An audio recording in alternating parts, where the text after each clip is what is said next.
In Silver Sable, we find ourselves in Kansas City as Reverend Smithfield is preaching to all his attendees at church. But before he could finish his speech, the whole stage gets sprayed with a hailstorm of bullets. Now, luckily, the Reverend doesn't get hit, but they don't see where the shots came from, and the villain leaves the message in bullets that reads, "Next time, I'll aim for you."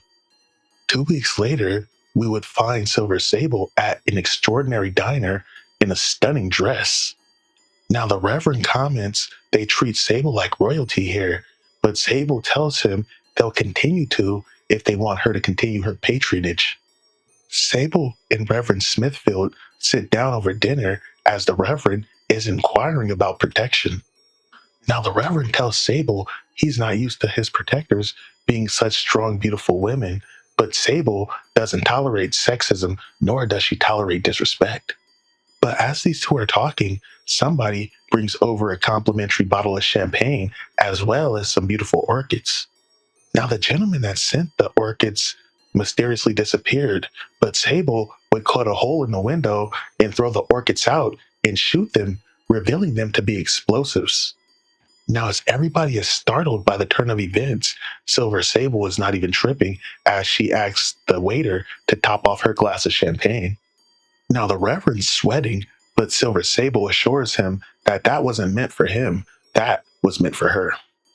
But across town at the Simkarian embassy, Sandman is in the room with some of Silver Sable's associates as they're scoping out possible new talent. The guy they're looking at is named Carl Strickland, ex-Marine, ex-military, ex-police, ex-Hydra, and bounty hunter. But as Silver Sable and the Reverend get back to the embassy, Sable assures the Reverend that he'll be much safer inside.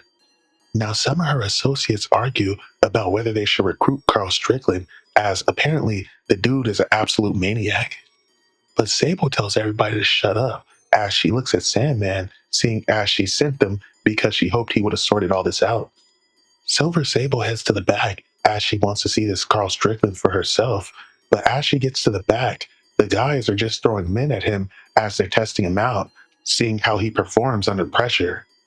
But Strickland doesn't disappoint as he dispatches all the men that are thrown at him, even hitting one dude in the balls while being armed with nothing but a nightstick. Now, Strickland's kind of full of himself as he thinks he's spectacular, but Silver Sable tells him, if anything, he's mediocre as she asks if he wants to try her out. Now, Strickland thinks she's teasing, but before he knows it, he gets kicked in the face. Now, Strickland tries to pull his hand cannon, but Sable's too quick as she dodges, disarms him, hits him in the face, takes his weapon, and points it at him. But as Strickland's on the floor, ass down, face up, he tells Sable that she sure looks good from down here. But no matter, as they have business to attend to, and Silver Sable got these guys some new uniforms.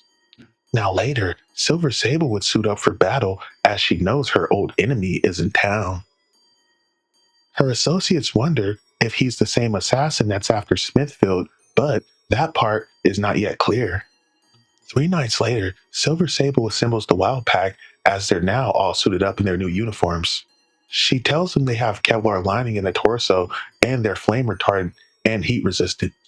She tells her Wild Pack to be on their toes because if the assassin shows, she wants to bring him in for questioning. That evening at Madison Square Garden, the Donald Smithfield Crusade is about to begin. As the Reverend gets ready to go on stage, Silver Sable's team would get into position. But as everything gets underway, it appears that a trap just sprung as they have diversionary movement in Area 4D. Silver Sable would tell her Wild Pack to enact alternate scenario, scramble all eggs. Meanwhile, as Powell spots what appear to be watchdogs, him and Strickland are supposed to be working together, but Strickland starts going rogue as he starts beating the shit out of all the watchdogs in his path.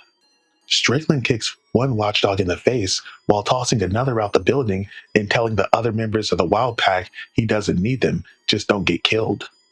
Meanwhile, as Silver Sable watches from a distance, the Reverend on stage seemingly gets sprayed with a hellfire of bullets from an unknown attacker. Now Quintino puts up the spotlights on the stage as Silver Sable rushes in, getting ready to mobilize with the rest of the Wild Pack. Now, Sable tells the Wild Pack she doesn't want any of the civilians harmed as they try to find the assailant, but the assailant sprays the crowd in a desperate attempt to get the hell out of there. Meanwhile, as Silver Sable tries to grab the Reverend's lifeless body, luckily, it's not the Reverend. As it turns out, it's the Sandman who disguised himself as the Reverend in case shit went sideways. Meanwhile, in the stairway, some of Silver Sable's wild packs are tying up some of the security guards that were working with the watchdogs. But Sable tells her wild pack to get to the rooftop as the assassin was counting on the watchdogs as a diversion.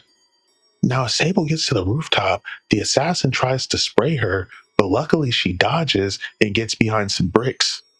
Now, due to the smoke from the assassin's Gatling gun, Silver Sable is able to see his silhouette, so she quickly hits him in the face and manages to put him down, even if only temporarily. The guy tells Sable she has some nice moves, and he guesses he has no choice but to introduce himself. The guy tells Sable they call him Gatling, and he's not necessarily defeated, he's merely stalemated. But before Gatling can take out Sable, the rest of the Wild Pack mobilize, and they're on this dude's ass. Sable tells Gatling the game's all over, but several more assassins come out the shadows and attempt to shoot Sable.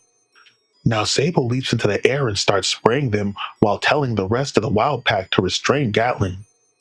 But as Sandman goes at Gatling, his bullets are ineffective against the Sandman, so Gatling has no choice but to retreat. Now, unfortunately, the Wild Pack let Gatling get away, and Silver Sable is pissed off, and she tells them another failure like this, and she'll be forced to replace them all. Now, Strickland and some of the guys start arguing about whose fault this is, but Sable tells everybody to shut the fuck up. But Strickland tells her how about a little gratitude, considering the fact that they just saved her. But Sable tells him that's his fucking job. If he doesn't like it, then he can leave. Now, Strickland and the rest of the guys shut the fuck up as Sable and the rest of the Wild Pack plan their next move. To be continued.